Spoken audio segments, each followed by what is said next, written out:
Bonsoir, c'est Stéphane et ce soir je vais vous faire la présentation rapide, toujours pareil, du Profoto B2 que j'ai acheté il y a quelques semaines et que je n'ai pas encore eu le temps de tester en raison du travail, vie privée et ainsi de suite, quoi. Alors, en commençant, le prix du Profoto B2, approximativement, c'est le prix d'un rein sur le marché chinois. Au marché noir, soit dans les 3000 dollars à peu près, plus ou moins, ça dépend. C'est ce qu'ils payent là-bas. Donc le prix est conséquent, je dirais, mais bon, quand vous aimez la photographie et que si ça peut vous aider, on ne compte pas, ou on essaye de pas compter. C'est ce que j'essaye de faire en fait. Alors, je vous présente les accessoires. Et il y en a. Alors, on commence par la boîte octogonale en français. Voilà, c'est une boîte de 2 pieds en fait. Et on va ouvrir l'emballage pour vous faire voir comment c'est aussi. C'est très très important de faire le unpackaging, le déballage. Alors ça se présente comme ça, dans une pochette. Vous pouvez même y mettre votre étiquette dessus. C'est pas trop mal. Ils ont fait un bon travail.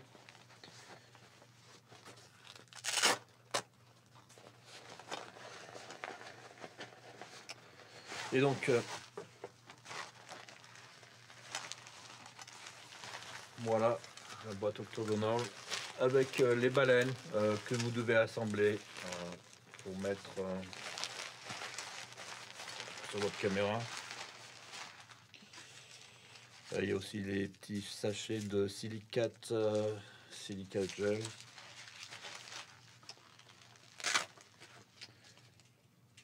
Alors c'est facile à déballer, mais c'est un peu plus difficile à remballer.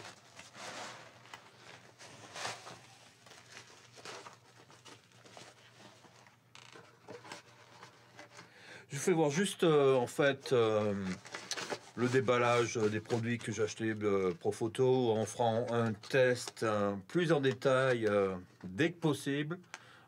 Pour voir comment ça marche sur le terrain en fait. Je vais utiliser tout cela très bientôt le 26 septembre puisque j'ai un autre mariage à couvrir. Donc c'est pour cela que je l'ai acheté en fait. Après, toujours une autre boîte softbox, boîte à lumière. Ça c'est une boîte 1.3 pouces sur 1.3, donc c'est une boîte carrée. On va l'utiliser aussi. Alors après, je ne montre pas l'intérieur de cette boîte en fait, puisque c'est pareil que l'autre boîte. C'est la même architecture. Alors ça c'est l'OCF Barn Door. C'est une... je sais pas comment on dit en français en fait. C'est une... comment on dit? Barn Door. Attendez si je vois la traduction en français. Non. Non, c'est tout en anglais. Je sais pas comment on dit en fait. Donc ça se met sur la lumière et vous pouvez contrôler. Il faut l'utiliser pour éviter par exemple lorsqu'il y a de la lumière qui déborde un peu et ainsi de suite, pour faire un peu plus une lumière centrée sur votre sujet. Ah oui. Le OCF Speed Ring, c'est ce que vous avez besoin, qu'il faut acheter en fait lorsque vous achetez les comment on dit, softbox, les boîtes à lumière, c'est ce qu'il vous faut aussi si vous achetez ça. Si vous n'achetez pas cela, vous ne pourrez pas mettre les softbox chez Profoto. Donc à avoir absolument, il n'y a pas le choix quoi. Et honnêtement, on va l'ouvrir, tiens. C'est pas grand chose en fait, c'est juste une espèce de morceau de métal, j'assume, je présume. Voilà, c'est même pas du métal, c'est du plastique. Avec une petite attache.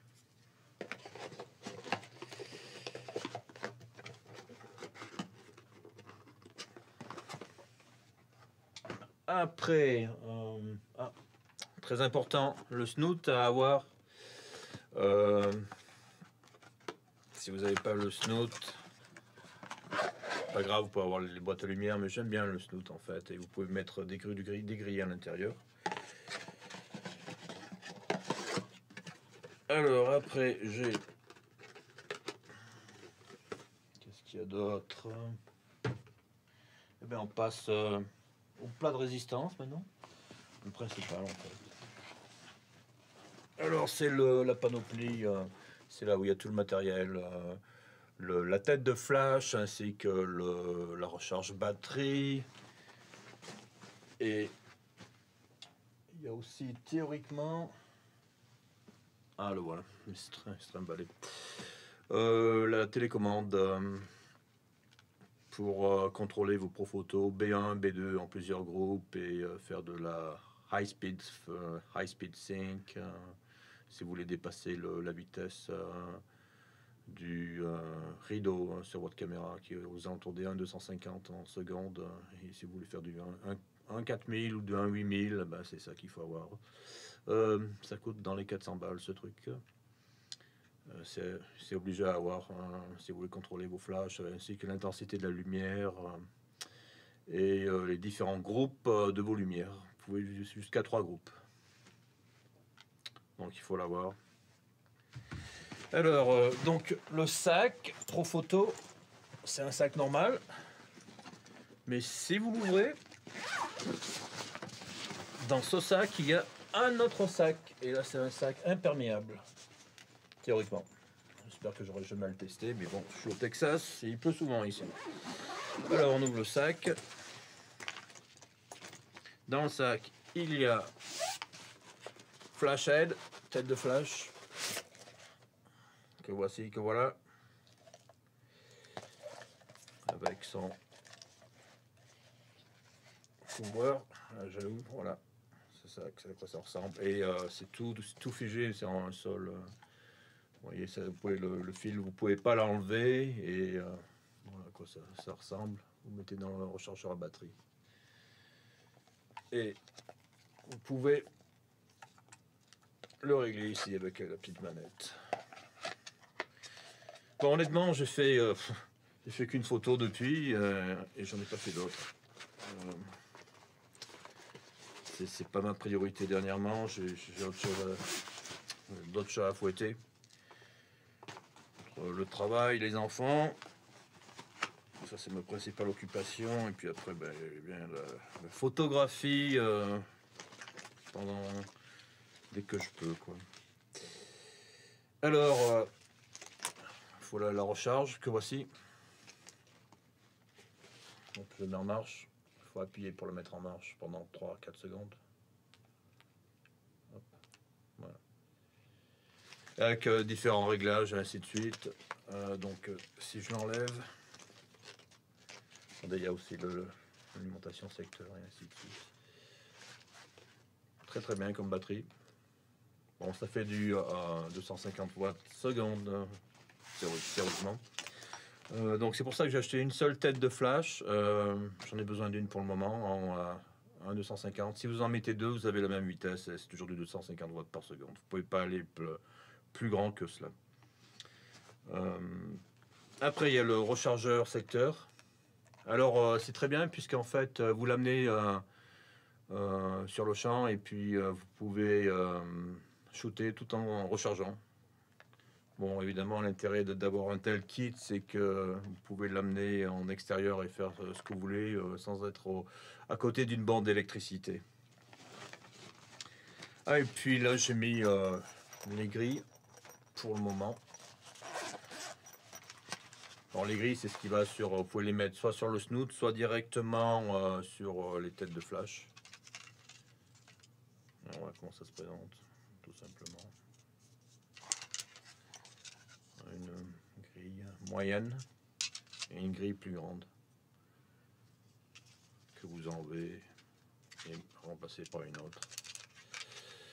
Alors, comme je vous disais, je n'ai pas testé encore et tout. On va faire cela dans le courant de la semaine, j'espère, et voir ce que ça donne. Puis il faut que je fasse cela dans le courant de la semaine puisque j'ai un mariage le 26 septembre que je dois couvrir. Donc, il va falloir que je m'entraîne pour savoir si ça vaut le coup ou pas. Théoriquement, ça devrait faire. On verra. Voilà quoi, donc à peu près comment ça se présente.